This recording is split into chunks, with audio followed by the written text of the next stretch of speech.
Entonces, para empezar, el género no es un tema sencillo y quien sea que se los pinte como una frase rápida o un tema cuadrado que se puede entender fácilmente, no está por el camino correcto.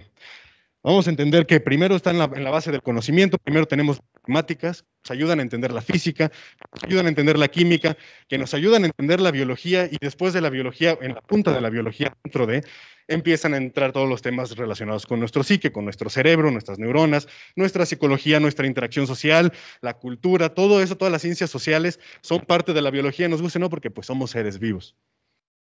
Y creo que no está corriendo. Ah, sí. Para hablar del género hay que entender una rama de la ciencia importante que se descubrió a finales del siglo pasado, que es el caos, el mismo caos del cual hablan en la película de Jurassic Park. Eh, desde ese entonces empezaron a descubrir sistemas caóticos, que lo único que podemos predecir de ellos es que no hay ninguna predictividad. Uno de los primeros en incursionar en este tema fue un meteorólogo. Por lo mismo, hoy en día en la meteorología nunca van a encontrar a alguien que, aunque conozcan todas las variables de temperatura, humedad, presión, corrientes, de todos modos, una predicción fidedigna del clima no la podemos dar más de unos 2, 3 días. Dentro de un día ya cambió, porque esos sistemas están constantemente, son tan complejos, están tan llenos de variantes, en este caso los átomos en el aire, no podemos dar aseveraciones de, como conocemos las variables, si esto funciona así, entonces en el futuro va a pasar esto. No, hay muchos sistemas que son completamente caóticos. Por ejemplo, una pequeña diferencia en esta ecuación hace que en los primeros ciclos sí el trazo es un poco similar, pero después de un ratito ya están tomando caminos enteramente distintos. Y nuestro cerebro, que es uno de los protagonistas de esta plática, es un sistema complejo, extremadamente complejo. Para darnos una idea, tenemos aproximadamente 100.000 millones de neuronas en el cerebro. Cada una de esas neuronas puede conectarse con hasta 10.000 neuronas diferentes, lo cual nos da un aproximado de 4 cuadrillones de sinapsis. Cada sinapsis, si lo vemos con una computadora, es la interacción de o pasa la corriente eléctrica o no pasa, como un transistor. 4 cuatrillones de ellos. Y que aparte no son sistemas como las computadoras que están fijos. Las neuronas crecen, las neuronas cambian, pueden conectarse de ciertas maneras diferentes, pueden decidir a qué neuronas le pasan un impulso eléctrico, a qué neuronas no. Y además es un sistema que se ve afectado por químicos que se llaman neurotransmisores, o pueden ser hormonas que van a regular qué tanto impulso eléctrico pasa, o qué tanto no pasa, o cuándo pasa más, cuándo pasa menos, cuándo la neurona se va a comportar de una manera diferente. También hay que aclarar, nuestro cerebro solemos pensar en símbolos y en categorías, muy útil para sobrevivir en la vida diaria. El problema es que también nos limita. Una persona que tiene un vocabulario mucho más amplio, en este caso en las categorías que les asignamos a los colores, son mejores para distinguir entre colores que una persona que se queda con un vocabulario muy sencillo. El problema con las categorías es que no nos permite ver en los espectros qué hay en el medio correctamente. Y bueno, para empezar, ¿qué es natural? Porque con esta palabra de natural se han justificado muchas de las cosas que nosotros damos por sentadas en nuestro día a día y creemos que se hacen porque son naturales, pero la verdad es que llevan relativamente poco. Para empezar, nuestro estilo de vida moderno, la era moderna, empezó hace 500 años. Nuestras costumbres, de donde las heredamos, en la época bizantina, pues tiene unos 1300 años. Ellos a la vez la heredan de los judíos, entonces son unas costumbres de por ahí de 3000 años más o menos. Antes de eso, en los griegos, unos 3.000, 4.000 años, la gente no tenía el mismo sistema de creencias, la homosexualidad se veía muy diferente, la mayor parte de la población era bisexual, su entendimiento de temas como género, que es natural, que no, el matrimonio, eran enteramente distintos. Si vamos todavía más atrás, al inicio de nuestra civilización sedentaria, agrícola, esos son tan solo 10.000 años. Pero como humanos existimos desde hace 200.000 años, o sea, 200.000 años de que ya somos hechos y derechos homo sapiens. Así viviéramos en las cavernas o estuviéramos vagando en estilo de vida cazador-recolector, esos cerebros eran como los nuestros. Un médico moderno, si recibiera un cuerpo de hace 200.000 años enfrente del muerto, no podría distinguirlo de una persona moderna. Hace 200.000 años terminamos de evolucionar como Homo sapiens, pero nuestro género tiene aproximadamente 2 millones de años, el género Homo, y la mayor parte de los mecanismos de los que vamos a estar hablando en esta plática tienen muchísimos más millones de años, mecanismos con cientos de millones de años. Entonces, para empezar, podemos entender que lo único natural realmente aquí es la diversidad y las mutaciones de las cuales crean esa diversidad. No solo la diversidad entre diferentes tipos de especies, la diversidad entre la misma especie. Aquí podemos ver que algunos individuos de la misma especie tienen las antenas más largas, otros las antenas más cortas, otros son más azules, otros son más verdes, otros más anaranjados, otros más grandes, otros más chicos. Todas estas diferencias se dan por mutaciones al momento de reproducirse, mutaciones que llegan completamente aleatorias y no tienen ningún sentido definido, ningún propósito. Estas mutaciones después pueden presentar una ventaja, como una mutación en el pico pequeño, hace que el pinzón de Darwin acabara comiendo semillas pequeñas, mientras que una mutación que hace tener un pico más grande, eventualmente el pájaro se convierte en otra subespecie que puede comer semillas grandes. Una mutación al azar, por ejemplo, puede evitar que se agregue melanina, y en un caso de albinismo, aquí al cocodrilo pues no le sirve de gran cosa, pero si esa mutación se da en un oso que está viviendo en un clima que cada vez se está congelando más, la mutación de ser blanco en un entorno blanco te da más probabilidades de dejar descendencia. Pasa esto. Las mutaciones suceden nada más porque suceden, no hay un propósito, no hay un porqué, se queda lo que funciona y lo que no. Pero una palabra clave importante que tenemos que trabajar en la biología es tendencia. Cuando hablamos de especies, estamos hablando de promedios, de la tendencia, no del individuo per se. Esta es una gráfica muy común que vemos en la biología, que es una curva de distribución normal. La tendencia, la mayor parte de la población se va a, en primer lugar va a estar entre dos parámetros distintos y la mayor parte de la población se va a encontrar en el centro, mientras que casos excepcionales se van haciendo cada vez más raros. Por ejemplo, la altura de unos individuos. Si midiéramos a todas las personas de esta habitación, la mayoría anda en unos rangos por aquí, unas personas más altas, unas personas más chaparras. Lo mismo con por ejemplo, el color de los insectos. La mayoría andan en un verdoso, unos se hacían más azulados, o otros menos se hacían más amarillentos.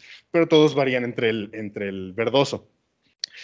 Entonces, bien, para hablar de género lo dividí en tres niveles diferentes del género. El objetivo, que es la parte biológica, la parte neuronal.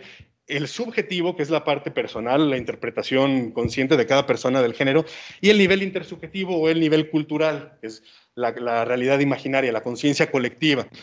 ¿Por qué en este orden? Ahorita lo vamos a ir viendo. Entonces, empezando con el objetivo. La mayor parte de los animales, somos animales, tienen dos géneros por lo general. Un macho y una hembra. El macho tiene un cromosoma Y. Los cromosomas no es un buen nivel para basarnos, porque primera excepción a la regla, el cromosoma Y lo que tiene es un gen que se llama SR. Si este gen se expresa, empieza toda la desencadenación de hacer un cuerpo de masculinizar el embrión femenino. Sin embargo, si este gen no está o salta del lugar, una persona con un cromosoma Y podría desarrollarse perfectamente bien, una mujer con dos cromosomas X, y jamás lo sabría a menos que se hiciera un análisis genético. Otra vez, mutaciones completamente aleatorias. Pero bueno, dentro de las especies que tienen estos dos géneros encontramos entonces un dimorfismo sexual. ¿Qué es dimorfismo sexual? Que tienen diferentes características, como veíamos con los patos, o como vemos con parientes más cercanos, estos mandriles, el macho, y en general entre nuestros primates más cercanos, los machos tienden a ser más grandes, tienden a ser más agresivos, tienden a tener mayor masa muscular, y algunas otras diferentes características. Por ejemplo, pueden producir más pelo, o los borregos producen cuernos más grandes, los leones una melena. Son de ese tipo de diferencias, pero también hay diferencias a nivel cognitivo, hay diferencias a nivel de comportamiento, no se comportan diferente, igual los machos que las hembras. Otra vez, estamos hablando a nivel nada más de tendencia. Hay especies, por ejemplo, de primates que no tienen dimorfismo sexual. Esto es una pareja macho y hembra, y si viéramos sus cráneos, su complexión, no habría manera de distinguirlos. E incluso su manera de pensar es prácticamente la misma, tienen el mismo tipo de cuidado biparental. Pero los humanos no somos así. Los humanos, curiosamente, estamos entre el dimorfismo y el no tan dimorfismo. No somos tan dimórficos como un gorila, por ejemplo, o como los mandriles, pero definitivamente no somos no dimórficos como estos pequeños changuitos. Estamos en el inter. Y hemos estudiado en los últimos años bastantes diferencias a niveles neuronales. Por ejemplo, el tipo de conexiones que hacen entre diferentes regiones del cerebro. Entre los hombres tenemos más conexiones a nivel de la parte anterior del cerebro a la parte posterior, y en las mujeres hay más conexiones entre los dos hemisferios. No solo eso, fueron que ya como 8 años, tiene 10 años más o menos este artículo, agarraron 5,000 personas para tener un tamaño de población considerable y poder hablar bien a nivel de estadística, y encontraron que sí, son algunas de las regiones del cerebro las que presentan estos dimorfismos sexuales. No todo el cerebro, la mayor parte del cerebro es igual, pero sí hay regiones que presentan diferencias. En cuanto a la materia gris, que es el cuerpo de las neuronas que están procesando información, como la tarjeta madre, o la materia blanca, que son los axones o los cables que conectan de ciertas regiones neuronales a otras. También diferencias en el tamaño de algunas partes. Diferencia en tamaño no significa que alguien sea más inteligente o más capaz, solo significa diferencia. Así como tenemos diferencias diferencias, que si el hombre tiene más pelo que una mujer, en tendencia otra vez, que si los hombres suelen ser más altos, suelen tener más masa muscular, las mujeres desarrollan caderas más pronunciadas, igual que los senos, o sea, son las diferencias que ocurren en la tendencia, pero a nivel de individuo no significa que se tenga que cumplir la regla. Entonces, son varias áreas en el cerebro que están diferenciadas entre hombre y mujer, pero vemos que no están tan lejos. Para resumirlo, lo hice en esta gráfica. De este lado encontramos un cerebro perfectamente o extremadamente feminizado, con todas las regiones dimórficas en el extremo femenino, y de este lado encontramos un cerebro enteramente masculinizado, o con todas sus regiones dimórficas en el extremo enteramente masculino. La mayor parte de la población femenina va a tender a un cerebro más feminizado, la mayor parte de la población masculina va a tender entonces a un cerebro más masculinizado. Eso no significa que todos los individuos, de hecho lo que me interesaba y me impresionaba de estas gráficas es lo cerca que están las dos picos.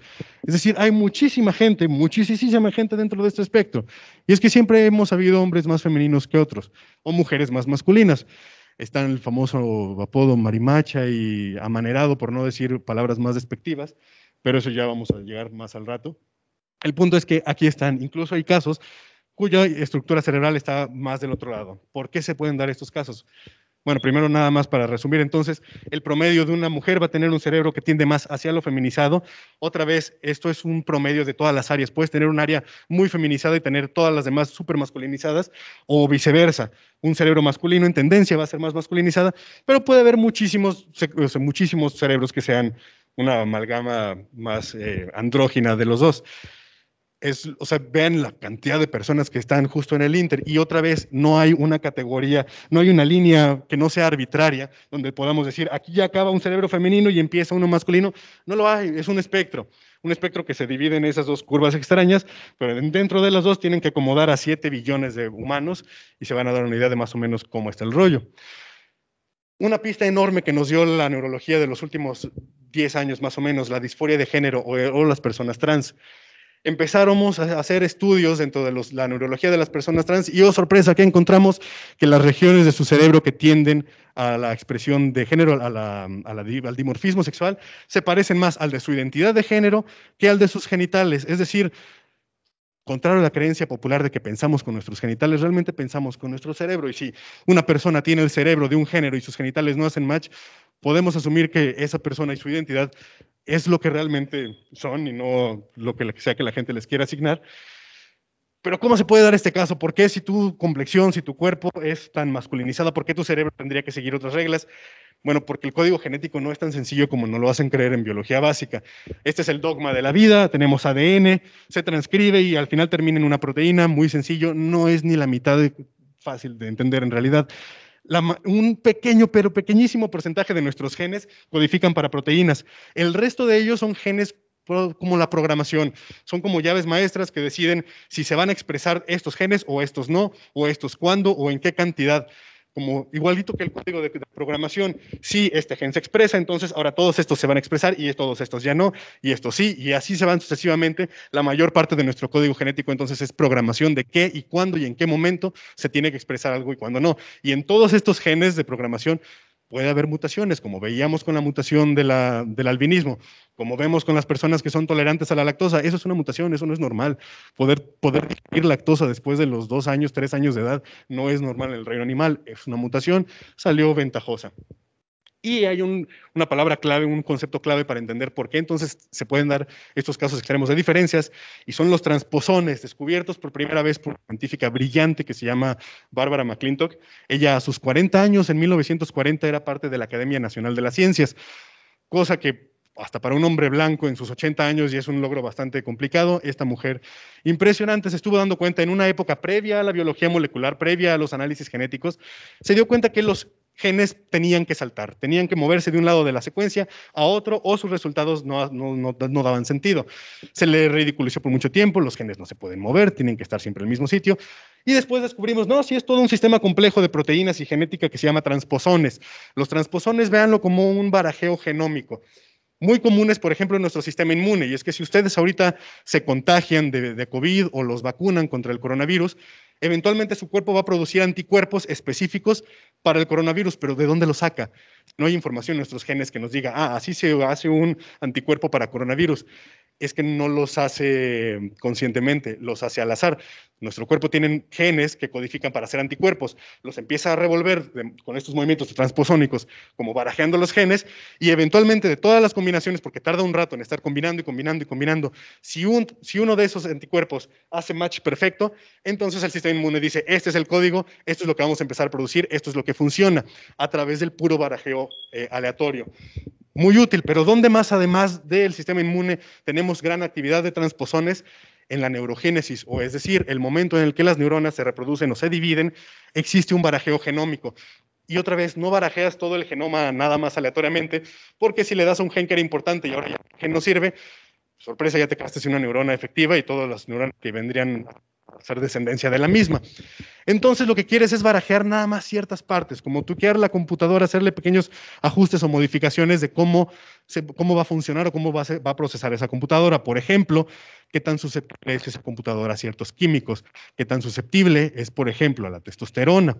Y es que si al momento del desarrollo embrionario, un cuerpo con un cromosoma XY empieza a desarrollar sus características masculinas, se empiezan a desarrollar las gónadas, pero mientras empieza a evolucionar, a desarrollarse las neuronas, la neurología, si el suficiente número de transposones caen en una combinación que hace que esas células sean poco susceptibles o nada susceptibles a la testosterona, no importa cuánta testosterona produzcan las gónadas, esas neuronas nunca se van a acoplar a la neurología o a la fisionomía de un cerebro femenino, digo, de un cerebro masculino.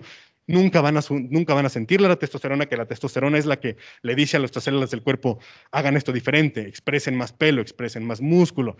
Expresar es leer el gen y construir lo que se tenga que construir a partir de.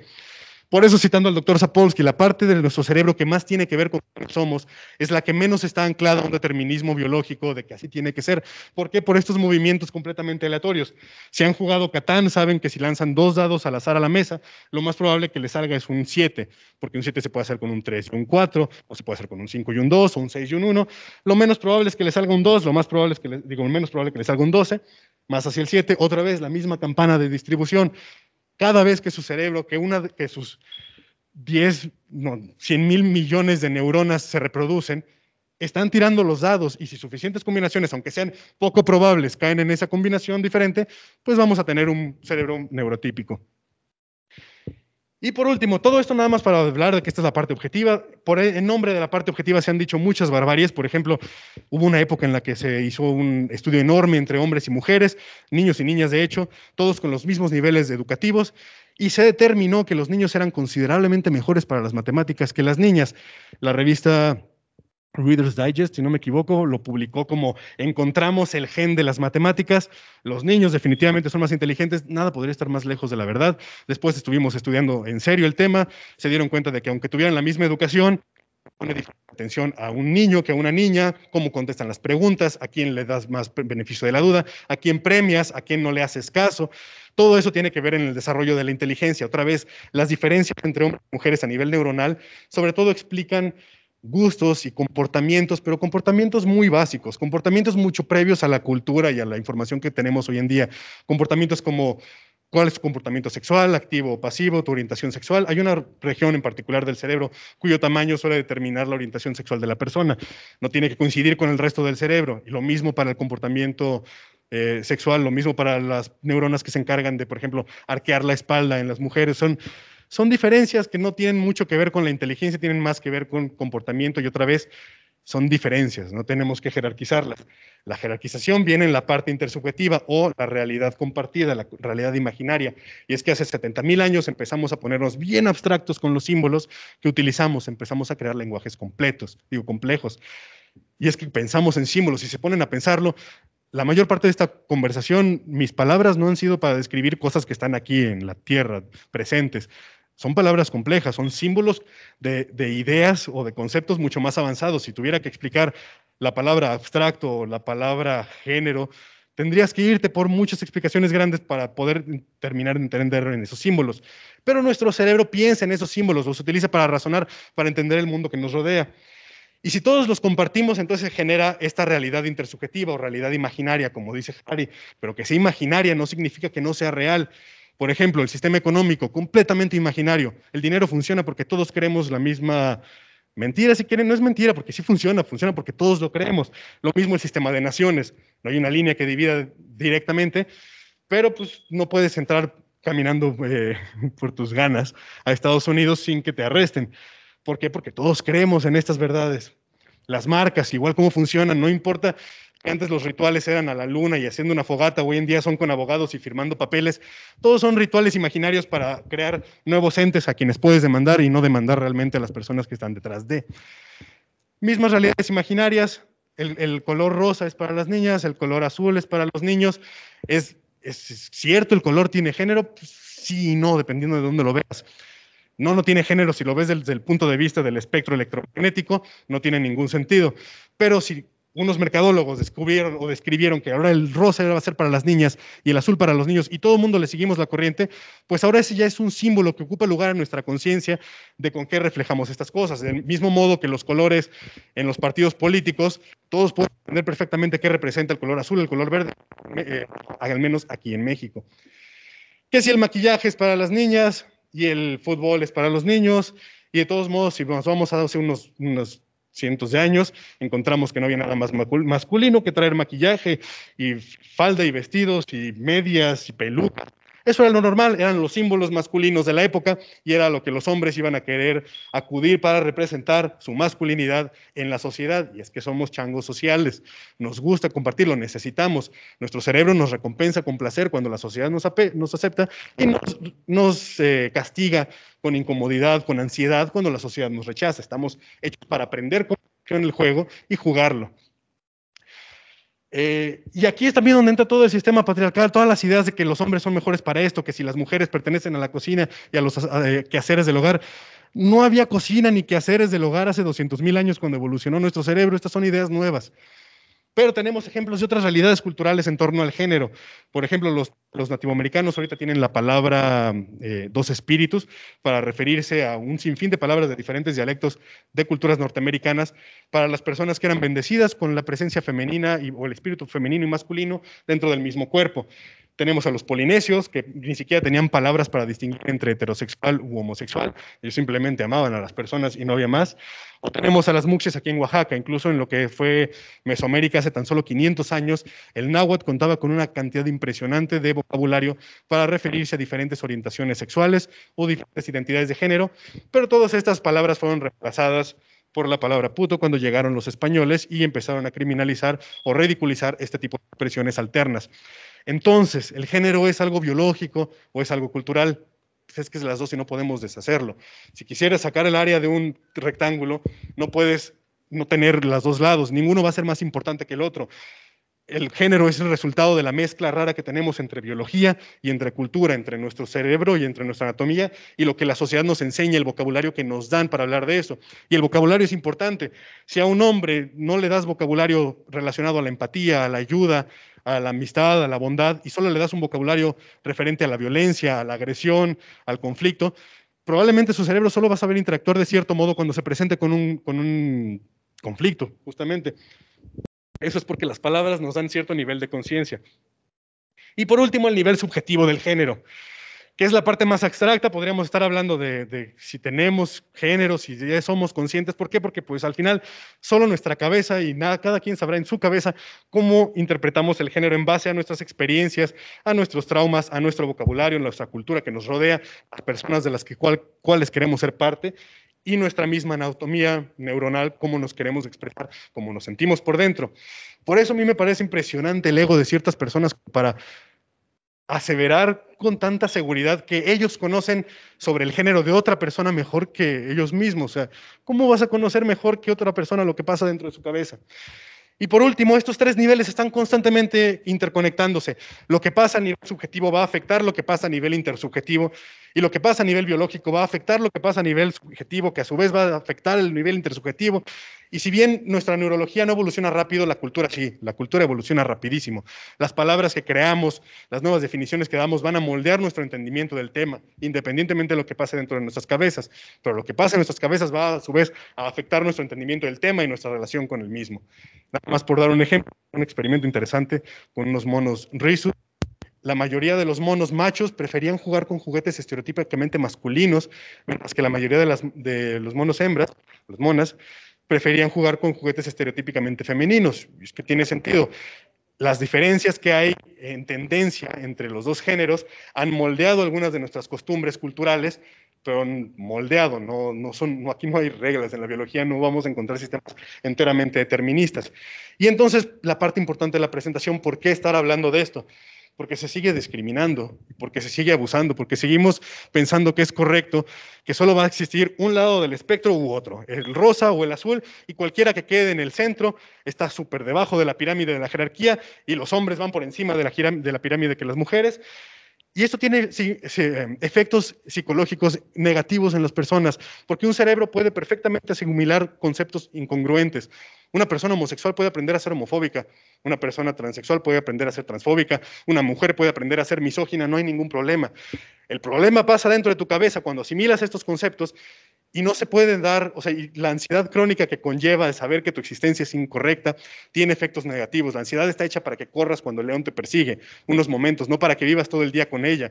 Cuando experimentamos niveles altos de ansiedad, nuestro cerebro no se está reparando, no está creciendo, no está formando otros procesos neuronales que tendrían que hacer en un estado de calma. En palabras de Hannah Gadsby, muchísima comediante si tienen tiempo de verla, si tú empapas un cerebro de vergüenza por el entendimiento del mundo y de su persona que le has dado, no puedes esperar que se desarrollen los procesos neuronales que llevan a pensamientos de autoestima o de autovalor.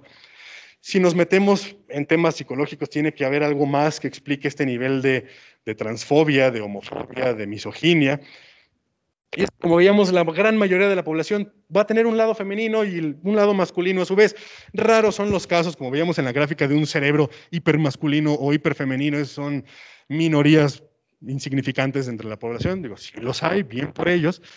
Pero ¿qué pasa entonces cuando creces con este lado femenino, este lado masculino, y te enseñan que eso está mal, que lo tienes que reprimir, puedes sacar? Carl Jung lo explica, un psicoanalista sucesor como la sombra es ese espacio donde relegamos todo lo que la sociedad nos enseña que está mal, y después empezamos a buscar cómo cazarlo en las otras personas para tratar de matarlo en nosotros mismos. ¿Por qué tú sí puedes hacer eso? ¿Por qué tú sí puedes expresarte así? ¿Por qué tú puedes verte de ese modo? No me dejaron, si yo tuve que matar esa parte de mí. Y bueno, por último, para terminar con la biología de la violencia y la discriminación, y es que la violencia y la discriminación también tienen un componente biológico primordial. Esta es una fotografía de la guerra de los chimpancés de Gombe, por ahí del 2005. La doctora Jane Goodall los estuvo observando. Aquí una bandada de chimpancés se murió su líder, se hicieron dos bandos siguiendo dos machos, una guerra y cometieron actos de genocidio, es decir, sistemáticamente los machos de la población fueron a matar a todos los machos de la otra población. Como lo estamos viendo hoy en día en situaciones de guerra en todo el mundo, la violencia no es algo nuevo. Ahí están Caín y Abel, recordando a los griegos de los que hablábamos hace rato, el circo romano, y es que eso es algo interesante de la violencia. Tenemos violencia buena y violencia mala en el mundo. La violencia buena es la que nosotros ejercemos hacia los demás para defendernos, para procurar a los nuestros. La violencia mala es la que le ejercen a los nuestros, y tenemos mecanismos dentro de nuestro cerebro para diferenciar quiénes somos los nuestros y quiénes son los otros, que va desde el olor, el color de piel, las diferencias en la estructura ósea. Estamos hechos para discriminar. Piensen, hace unos 200.000 años el hombre vagando por Europa, no hay mucha comida, 70.000 años que empezamos a entrar a Europa. No hay mucha comida, es un invierno rudo. ¿Quién tiene más probabilidades de dejar descendencia? ¿Aquel que puede matar a la tribu que no se parece tanto a nosotros y darle de comer a nosotros? ¿O aquel que no mata a nadie? Pues desgraciadamente la violencia fue una excelente estrategia de supervivencia. No significa que nos tengamos que seguir apegando a esas reglas. Por eso les digo, la biología, la ciencia no es una guía moral o una guía ética o de conducta. Otro ejemplo de violencia buena en nuestra vida diaria, y es que nos gusta. La mayoría de los videojuegos que se juegan en el mundo son de disparos, son de matar gente. Tenemos que sacar, supongo, ese lado primitivo y violento dentro de nosotros. El problema es cuando se lleva al extremo. Y este ejemplo me encanta porque no pasó hace 100 años, no pasó hace 200 años. Bueno, de hecho, hace 100 años. un mundo que se parecía mucho al nuestro, donde había universidades y gente que daba ponencias, justo como ahorita, y se sentaban a estudiar, y se supone era un mundo civilizado, y de todos modos, este hombre logró convencer a las personas que habíamos que discriminar en base a características biológicas. Y no solo se iba con la raza de los judíos, o los gitanos, o los eslavos, también discriminaba a la comunidad LGBT, y lo impresionante es que se sigue permitiendo que se discrimine y que se vulnere a la comunidad LGBT. En particular, por ejemplo, hoy hablando de la comunidad trans, que tiene una tasa de intentos de suicidio del 41% cuando no ha salido del closet, nada más por el rechazo que le provoca a la sociedad. Aquí el mal que les aqueja no es su condición de nacer con unos genitales incongruentes con su género. Sí debe ser confuso, pero no es el problema es cuando la sociedad te rechaza, porque otra vez somos seres sociales, estamos hechos para vivir en sociedad, y si la sociedad está constantemente diciendo que tu existencia está mal, quién eres está mal, tiene efectos nocivos en la salud mental. Y se crean un sinfín de ideologías para justificar este tipo de cosas. O sea, había ideologías para justificar por qué tratamos con esclavos si se supone que los europeos y los hijos de Dios somos todos iguales. Ah, es que los negros tienen anatomías cerebrales diferentes, tienen diferencias que los hacen condiciones de serviles. Y las mujeres también son inferiores. De hecho, en esa época se creía que la mujer blanca era tan inteligente como un hombre negro. Una mujer negra era todavía menos inteligente. No hay ningún fundamento biológico para aseverar esto, ideas completamente inventadas, pero lo bonito de esto es que el cerebro tiene la capacidad de cambiar, el cerebro es móvil, es plástico, tiene plasticidad y siempre está cambiando. Si se exponen, por ejemplo, a noticias de constante miedo, como las que esparce Fox News en Estados Unidos sobre que ahí vienen los inmigrantes, ahí vienen los demócratas, ahí vienen los árabes, ese tipo de contenido hace crecer nuestra amígdala y crece considerablemente. La amígdala es la parte de nuestro cerebro que se encarga de la violencia y se encarga del miedo. Pero también es capaz de cambiar para bien. Por ejemplo, él es John Newton. Él es una persona que se dedicó durante la mayor parte de su vida a traficar esclavos, que era capitán de un barco de esclavos hacia la ruta transatlántica. Luego regresó, se retiró en Inglaterra, siguió viviendo donde compraba y vendía acciones, así como hoy en día compramos acciones de Amazon o qué sé yo. En ese entonces podías comprar acciones de un barco esclavista y hacer dinero con ello. Eso hacía él hasta que algo cambió en su cabeza. ¿Qué? No sabemos, qué eventos le cambiaron el coco, pero él fue uno de los primeros promotores de la liberación de los esclavos en Inglaterra. Empezó a mandar cartas a todo el Congreso, al Parlamento de la Unión, a la Reina, todo para poder pedir, por favor, que se cambiara este sistema del cual se sentía asqueado de haber sido parte de. Y parte interesante neurológica del asco, el asco lo sentimos por una región que se llama la ínsula. Si te metes algo amargo a la boca, una planta venenosa, se prende la ínsula, decimos, sácate eso de la boca, eso es veneno. Pero curiosamente, y es que la evolución siempre recicla, cuando sentimos asco a juicios morales, es decir, cuando sentimos asco a ver una bandera nazi, o cuando sentimos asco de ver a un vato acosando a una chava, cuando sentimos asco de cualquier acto reprobable, se activa igual la misma parte de nuestro cerebro. Pero del mismo modo, una persona que cree en la esclavitud, ellos muy probablemente sentían asco de pensar en la idea de un blanco acostándose con una mujer negra. ¿Por qué? Pues porque es la misma parte del cerebro y como tú creces, puede afectar cómo va a reaccionar estas partes del cerebro a nuestro entendimiento del día a día. Otro ejemplo genial del cambio humano, Hugh Thompson, esta persona era un piloto de helicópteros durante Vietnam. Él llegó mientras los americanos estaban masacrando un pueblo de civiles llamado My Lai. Y él puso su helicóptero en la mitad del campo de batalla, apuntándole a los americanos y diciéndoles, si dan un paso los voy a matar, para defender a los civiles tailandeses. ¿Qué pasó en su cerebro en ese momento? Hizo un cambio que le dijo, los nosotros y los ellos va a ser diferente. Los nosotros, aunque me parezca más a los americanos, ellos están cometiendo un acto horrendo y voy a ponerme del lado de los civiles.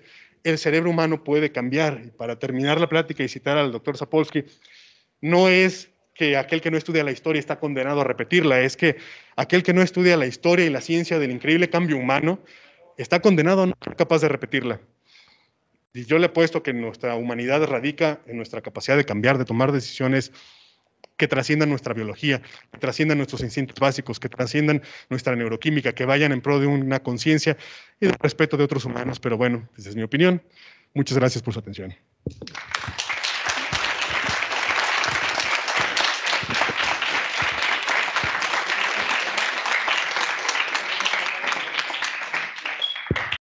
La Universidad Autónoma de San Luis Potosí, a través de la Facultad de Contaduría y Administración, otorga el presente reconocimiento a Roberto Gámez Ramírez por haber participado en la conferencia Biología de Género que se llevó a cabo el día 15 de marzo del 22 en el aula magna de la facultad.